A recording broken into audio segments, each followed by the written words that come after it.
Thank you, thank you, thank you. Welcome po sa lahat. I'm very happy to be with this podcast with Brother Chong.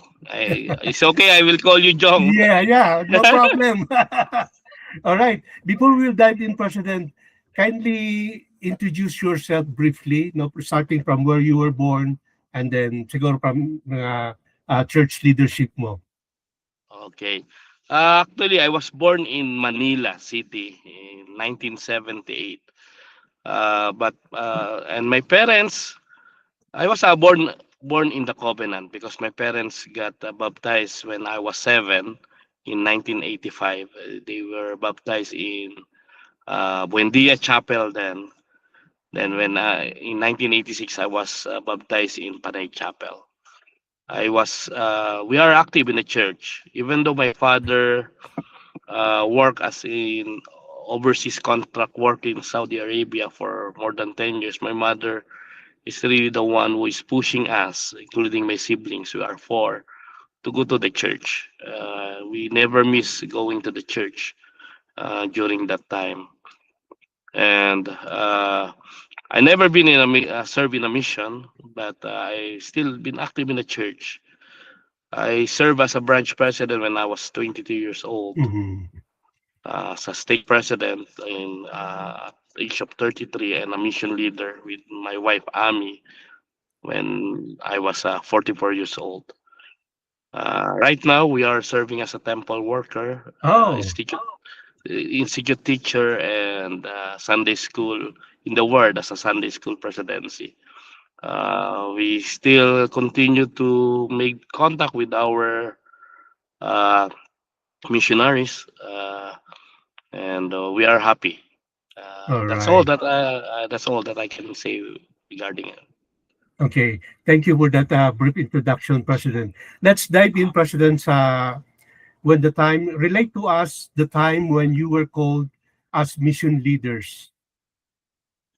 Okay, in 2023, we received an email from from Secretary of Elder Renland asking us to have an interview. They give us four schedules to select.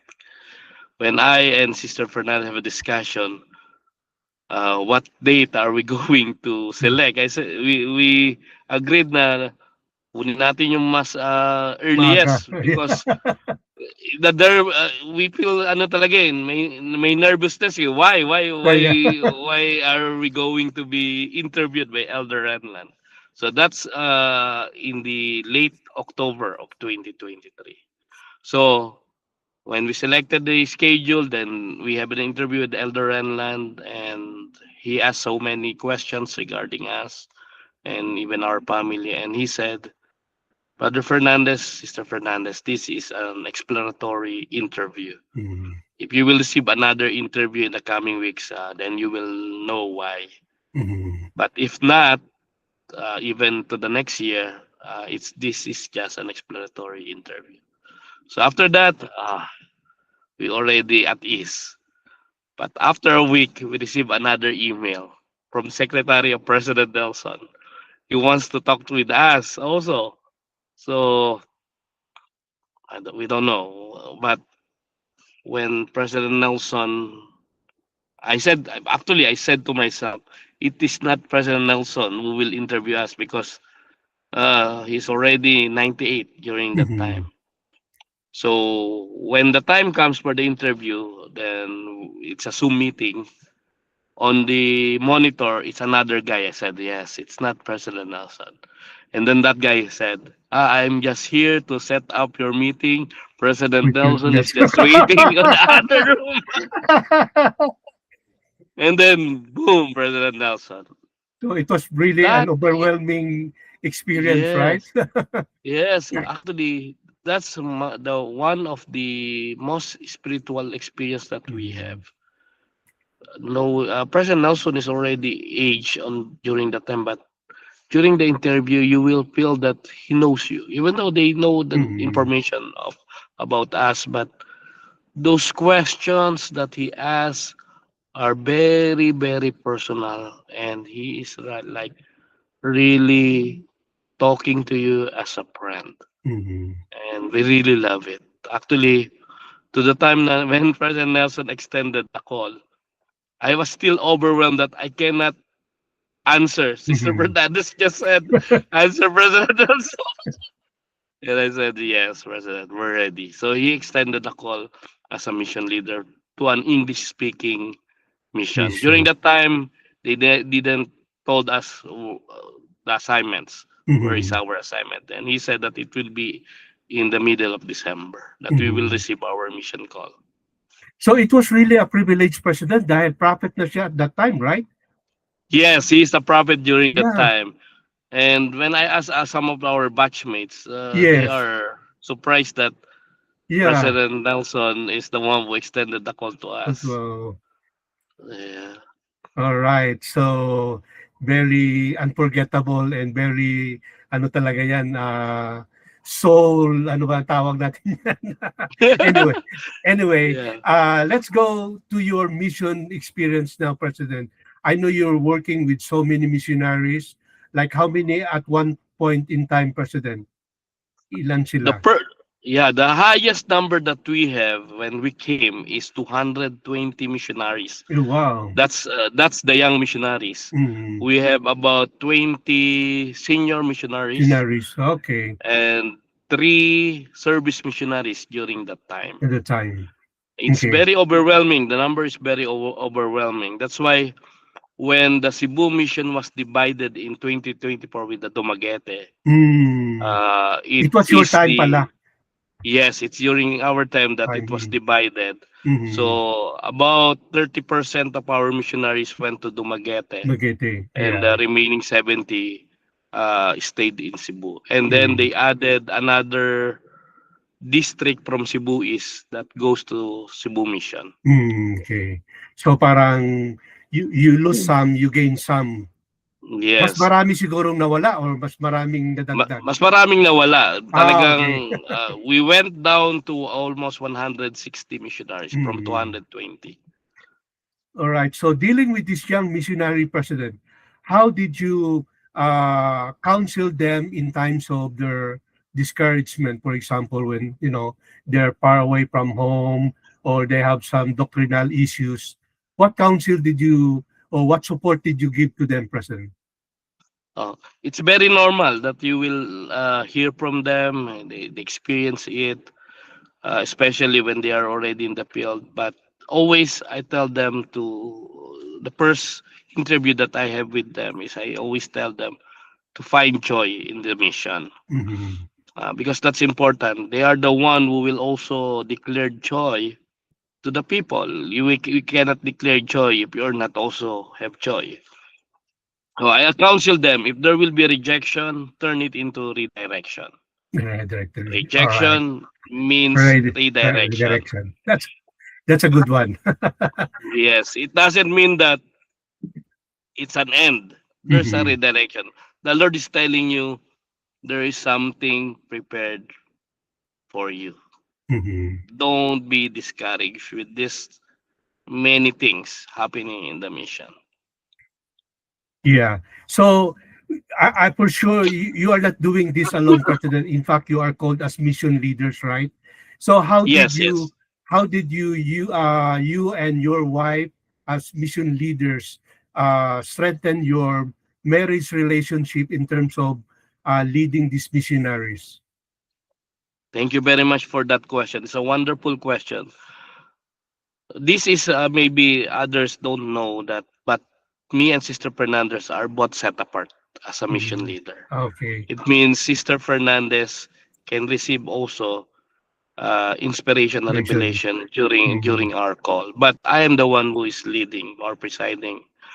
So there are important things, and I really appreciate that one because there are things that Sister Fernandez are that's her strength. For example, Mhm.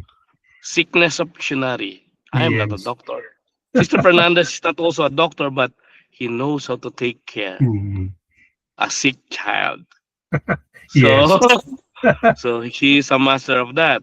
Mhm. Then cleanliness of the apartment or Yes. organization of the apartment. It's Sister Fernandez strength. Cooking, it's Sister Fernandez Mhm. strength. So I'm focused more on their uh, on their worthiness, uh, Spirituality. uh, spirituality, and Yes. Sister Fernandez focus on the things that even though it's temporal but still a Deep spiritual thing. spiritual, yes. Yes. Because cleanliness is next to To godliness. So godliness. if apartment are dirty, they cannot receive revelation during Yes. their call as a missionaries. All right. So, what counsel, no, counsel, no, president, are you giving them? Are you giving to your return missionary as well as their parents? Okay.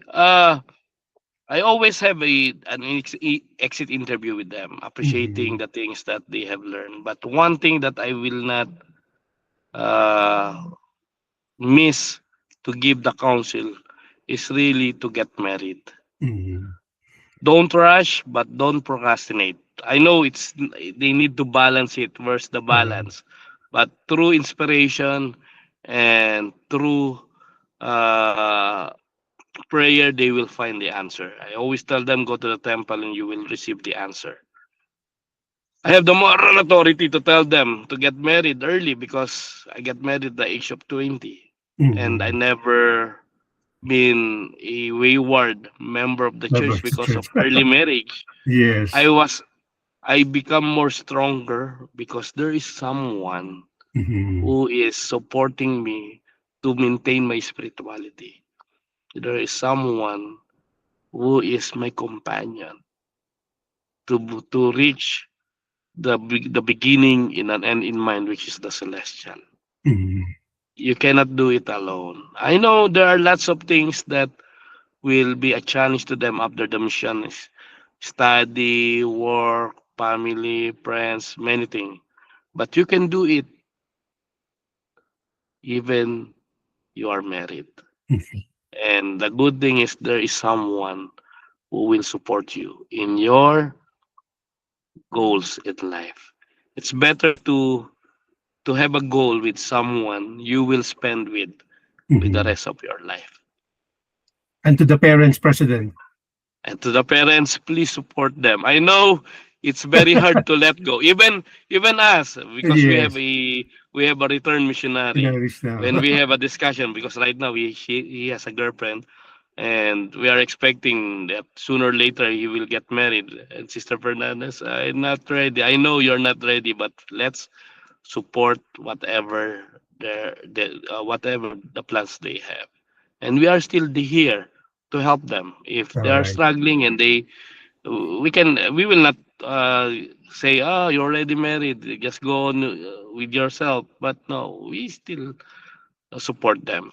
And in the in all our missionaries, since the time that we have served in 2023, we already have about 29 Mhm. marriages of Marriages. our All return right. missionaries, and some of them already serving as a branch president and a branch presidency, because their spirituality grows with Mhm. someone who have the same faith. Yes. All right. To sum up this conversation, President, is there anything you want to say? I'll give you like the rest of the minute.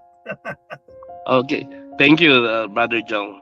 I think one of the learning that we have in the mission is in every calling that I have.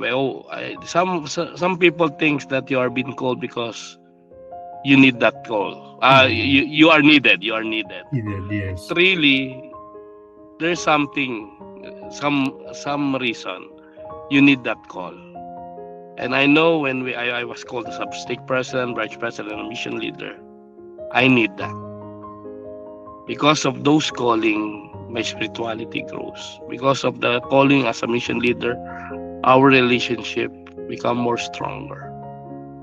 Our relationship also with our children becomes stronger because uh, even though the two children, actually three, are not with us, the bonding becomes more stronger when we been together Mhm. this year.